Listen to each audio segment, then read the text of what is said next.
Okay. So, good afternoon, everyone, all the speakers and commentators. My name is Nishamil Hayeesa from College of Innovation Thammasat University, representing Mataba from Puyud Pattani สวัสดีนะครับทุกคนผมนายนิชามิล Hayeesa นะครับจากวิทยาลัยนวัตกรรมมหาวิทยาลัยธรรมศาสตร์นะครับจะมานำเสนอเกี่ยวกับมัตตบะปูยุทธนะครับอำเภอเมืองจังหวัดปัตตานีครับ Starting from the Puyud community, it's a Muslim community. So if you go back from the Melayu kingdom, it goes back to that time. So the name of the community was named after the former sovereign. And so they moved Pattani kingdom to Puyud. And one of the main legacy that remains is that all the names would begin with Sayid, Duan, Guni, Jetwa. So these are the very kind of the legacy that continues from Puyud, and you can know immediately where they're from. And so the majority of the ethnicity would be Malay, the Melayu Muslims, and most of the people are merchandisers or they are salesperson. And the cultural heritage that I had selected is roti mataba. In Arabic, it's murtabak. So it means that it's a roti, which is stuffed. And that is one of the culture that's shared between the Indians and the Arabic culture. And it is also prevalent in the southern provinces of Thailand. So the characteristics of mataba is very similar to roti, but the difference is roti does not have stuffings, but mataba has stuffings. And so that says we call her Kaso. So she is the one who passed on, and she is the second generation of the one who passed on this heritage. And there are three main bodies of knowledge. So the first one is to prepare the dough to make mataba, and secondly is to prepare the stuffings, and then also to cook it, the process, the preparation for that. So these are the three different body of knowledge. So you can also divide into two parts: tangible cultural heritage, which is the ingredients, the instruments to cook, and also intangible cultural heritage, which is the preparation itself, cooking, and also how you use particular instruments. Furthermore, that also includes the traditions of eating during various ceremonies and rituals. And you can see here in these images, most of them now, the products made by her, it's called in Kuseng. So we know that if we want to eat the best mataba, you have to come to Kuseng Mataba in Puyud community. And these are the main ingredients. We have cinnamon, pepper, clove, cumin, and you can see that the main ingredients above here, it's very similar to the ingredients we use to make masala kayan, and we had adapted and we used some of the local ingredients to apply. For example, the Vietnamese coriander pakasem, that is something that we introduced to make sure it's more localized and it fits the local palate.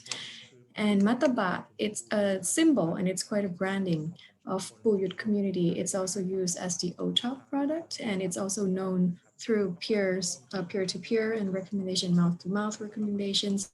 There's a lot of nutritional value from the spices inside mataba. So those who consume it also receive a lot of nutritional value, which links closely to the third point. So mataba used to be a specific food that is eaten during the Ramadan. So this is mataba would be used as the main course. And so it means that in mataba, you need to make sure they have all the nutritional values for those who have been fasting the whole days for the 12 hours during Ramadan. And the project in which I want to introduce is to collaborate and to develop collaboration between the women in the community using the food heritage as the key. And here I propose a 5 years project.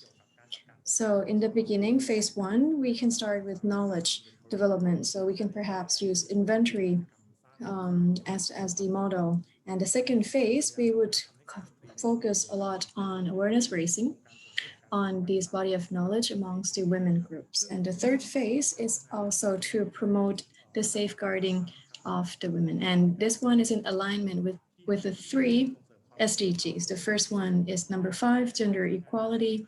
Number 8, decent work and economic growth. And number 17, partnerships for the goals. And in the first phase, we would focus on using the body knowledge management, using the inventory model. And this is where we're going to go down to the communities and collect data and also do data consolidation, both the transit knowledge and explicit knowledge. And we're going to consolidate all of them. And we're going to try to gather the food heritage, especially the preparation and the cooking process, and not unlimited to that, nor the ingredients. But the reason we're using the inventory model for this knowledge management, because inventorying would allow you to see the cultural heritage and its expressions and interpretations and how it is relevant to the current times. And so the key players, the main people, would be those who are the owners of the cultural heritage, and also those who are related to, or those who work closely to it, and they would be able to provide information both in terms of tacit and explicit knowledge, and also the governmental organizations, and also nutritional agencies or those who work in nutrition. So they would be able to conduct proper analysis and provide us the data and evidence on the nutritional aspects of Mataba. On the second phase, on awareness raising, we would conduct awareness raising activities focusing on the cultural heritage towards the women groups. And why do we choose the Muslim Malay women? Because a lot of those who are Muslim in the area, their works are limited to the household work. So the house chores or kitchen work, those are the areas in which they are usually in. So we want to promote and we want to bring their engagement to further areas. So that's why we want to also involve them in this process. And this would be a workshop, and we would want to give the floor to the women so they can also participate and also voice their opinions and express their understanding on the cultural heritage. What this one is about Mataba, but it's not going to only be limited to how to cook or to how to prepare Mataba, but it's going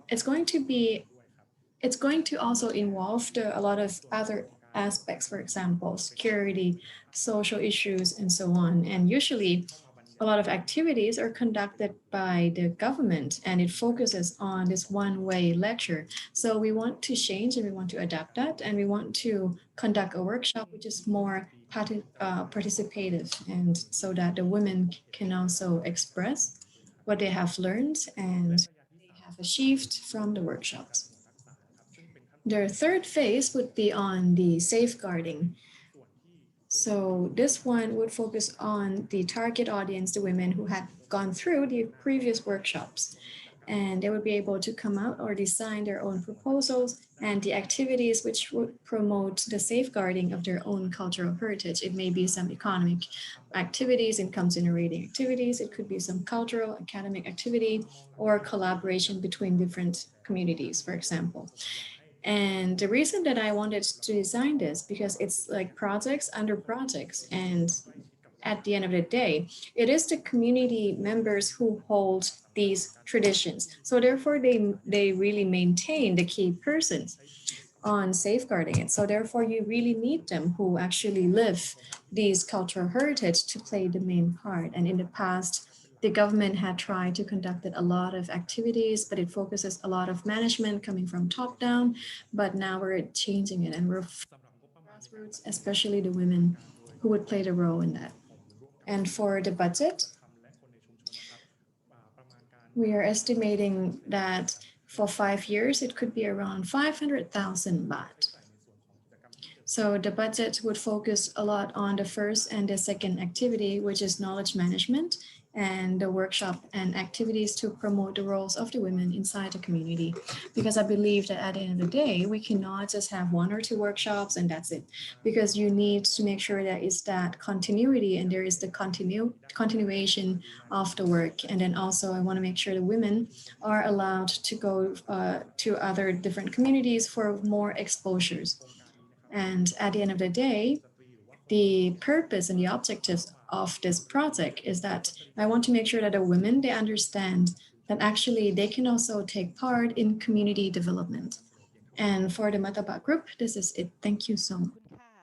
So our commentators, please. Kun Montira Nagwishin, communication specialist from UN Women. I would like to compliment on the presentation. It was well done. And I like the perspective on gender, which is quite clear. And for me personally, I would like to add on top on some marketing strategy and communications strategy, because I think we have this image of women being so closely related to fertility and kitchen and cook. So it's women and cooking and women, or the community empowerment or the strength of the community. It's always the women who is the center. But as this is something that's developing on top of their existing projects, and also at the same time, we also work on the perceptions of those who are in the community, and also we need to empower those who are engaged in the work of community work. So we want to empower women also as peacekeepers, right? So you mentioned that actually Mataba and women are very closely linked, and you want to focus on the workshop. I also want to point out that perhaps you also need other literacy, for example, income generating literacy. For example, if you focus on that, then you can also link to different aspects, for example, economic empowerment. But perhaps to move on beyond the roles of women, to go just beyond the peacekeeper belonging only in the kitchen, I think we need to go beyond that, because we also need to make sure that women understand they have a role to keep peace and the peacekeeping inside the community, and not just only the kitchen. So I would say would be women in peace through food. That would be the name that I would give for this project. So actually food can be the main weapon to create peace. And you mentioned a few times that actually mataba is the main food during Ramadan. And do not forget, during those periods, you need to engage the faith leaders, religious leaders, so that they can also understand and change their perception that women do not only stay in the kitchen, because also they have such a big role to play to bring peace. So women are also one of the key beneficiaries to maintain the peace inside the household, and also in the village and at the local level. And also they also keep out an eye and make sure, and they do surveillance to make sure everything is kept at peace.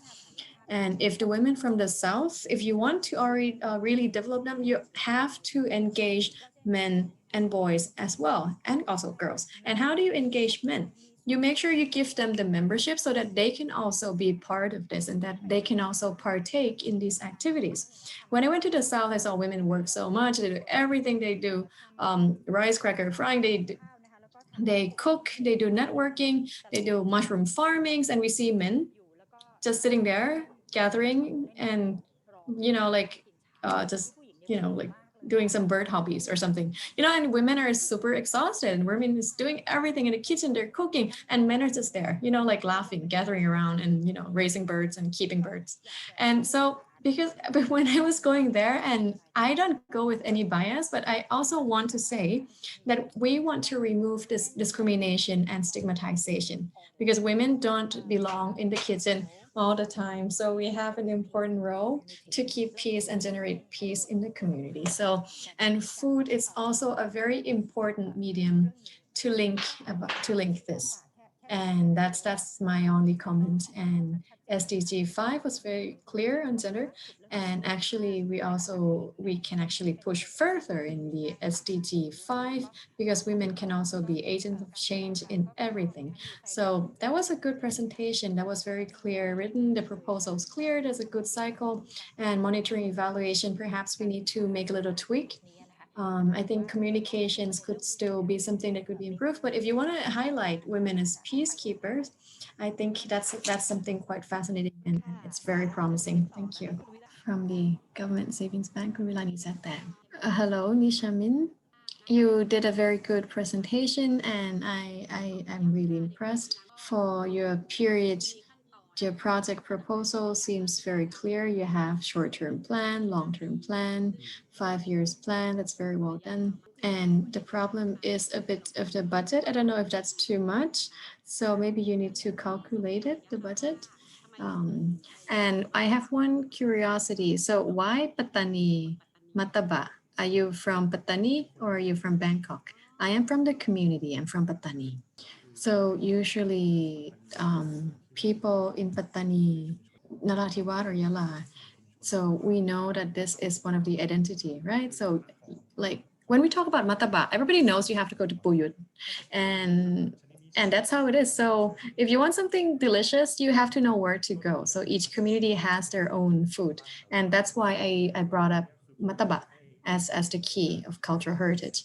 I don't want to focus only on the income generating side of it. I want to make Mataba more useful in other aspects as well. And that's why I kind of introduce something that's already an income generating activity inside the community, but I add something on top of that. How different it's the mataba from this community compared to the other mataba? Well, each mataba in each places have two main distinguished points. The first one is the dough itself, and the second one is the stuffings. So actually, the recipes to the stuffings, it depends on each of the chefs, right? So, I mean, the choice of the herbs, the choice of the spices used, it's different. So therefore, what's the key highlight? What is the key highlight? Why do we have to go for Puyud Mataba? Well, from the interviews that I had conducted, the owner says that the taste is very different. The main difference is the taste itself. So even among Puyud Mataba, each of the shops also provide. And another identity is mataba. Puyud, you don't eat it with atsat. So usually other matabas, when you can find easily in shops, in Lotte Mataba in Bangkok, for example, they always serve with atsat. So, but mataba, Puyud, you don't eat with atsat. It just comes in this paper package. Once you open it, it's so tasty that you can just eat it directly. You don't need atsat, and that's actually one of the identity. And so, okay, that's one thing. That's why it's different. So secondly, the ingredients or the spices that you mentioned, there's a lot of spices, which is very specific to the area. What is that? Is there something that's like a local produce that you cannot find anywhere else? That could be some of the identity that you can perhaps highlight. So you can, that might be something you can study further on and identify. And another thing is if you want to preserve the culture of Mataba, if you want to safeguard, how do you make that sustainable? Maybe it's also like what you said, you need to have perhaps hold a workshop, which I agree with. But then after the workshop, so what? Maybe perhaps marketing. Do they only sell inside the local areas?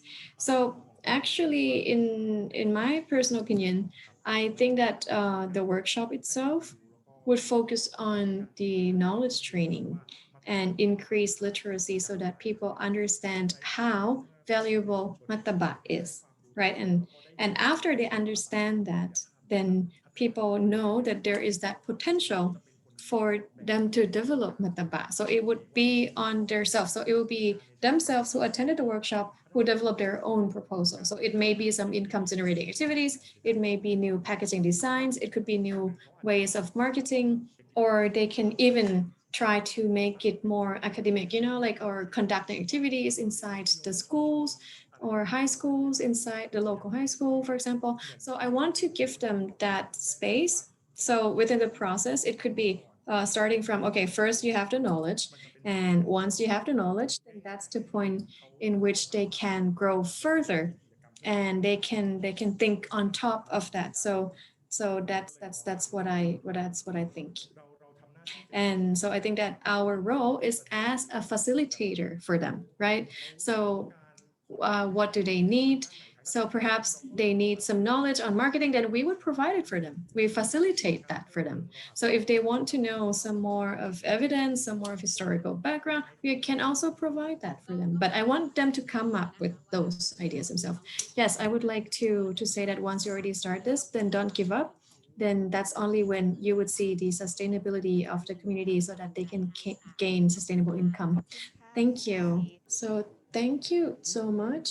That was very interesting, Nishamin. And I also like hearing the historical background of the communities because actually that is quite significant. Because when you mentioned that we had accepted that from India, so if you go back and you see Pattani, right? You see the kingdom of Pattani. It used to be the hub, right, of all trades, like whether it's the Muslim from Malay, Muslims from anywhere. So actually the culture that exists in that area, it's very different than those from the different regions, for example, in the Middle East. It's a very different identity that they have in Southeast Asian Muslim in Pattani region. So Pattani region used to be, Pattani state used to be the hub, right, for everything and for a lot of things. And they have their own identity and they have their own expressions. And so that could also be something that we can study further and highlight that.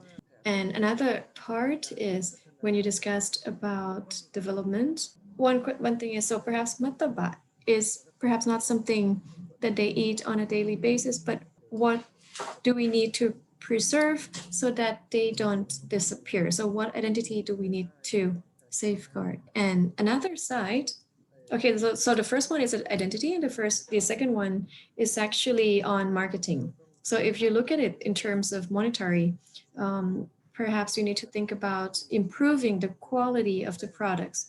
So as you had mentioned, Nishamil, you said that, okay, so the mix for the roti itself, the dough itself, I mean, that ingredients is very specific. And also the packaging, I think we have to also think about it. If you can improve it to some like online, if you want to start doing online marketing, then perhaps you can also think about the package designs and also the supply chains. I mean, how do you maintain the food freshness when you deliver it? And also advertising, are you going to write any story? How are you going to write the story of the mataba to communicate out to the other to the clients and the potential customers? And I think one thing that is very important, and Nishimin, you only touched upon it very quickly, and I think this is something that people don't understand. The ingredients of the masala, that's something that is part of the culture, right? So each of the spices, each of the main spices, right? The cinnamon, clove, whatever, these are the key. And you can also use that to highlight the masala that we know, or the masaman that we talked about, when we say masaman, when we translate masala to Thai, we change it to masaman. I think these are also the key ingredients. And so I believe that actually this is health food. All of the spices, it's healthy. So if you try to bring out that aspect, that mataba actually using all these masala spices is actually health food. That is something that we can also advertise, and it's something that we can highlight. Thank you so much. And I think the project proposal is interesting. Maybe 5 years a bit too long, and we might need to reduce it a little, but it's a very fascinating project. Thank you. Kun Thanomchai. I really like your presentation. I can see time, space, people, budget very clearly. And I also want to say that actually, because I am a business consultant, perhaps I would like to talk with you further. And I'm happy to give you advice because you already have very strong directions and we can build on top of that. I might differ from the other commentators a little in the sense that, because I'm a salesperson, so I'm very clear on what you need to do to achieve certain things. And in the sense of, I'm just talking about business, okay? And I'm not going to talk about the other aspects of this. So business and the branding is a societal impact. I think now a lot of brands want to have access to the society. And now you can see Mataba has many other things. That's much more than just Mataba. You have religious factors, you have a lot of things. And now after COVID, the trend is becoming very hyper local and very hyper connected. Therefore, the brands that can reach into the local, the brands that can have their presence in the local, that could contribute to very significant growth. And in the past, 86%, whether it's Thai or foreigners, the usages are hyper local. They're used inside the domestic, right? So this is what I'm saying. Perhaps maybe I need to ask for your email. And I believe that it's possible, if you're interested in business model or to build on top of this, I think it's got a lot of potentials. But I think that you have to decide what you want to accept, because you have the commentators who talk about cultures, communities, well, whatever, etc., etc. But my aspect is purely business.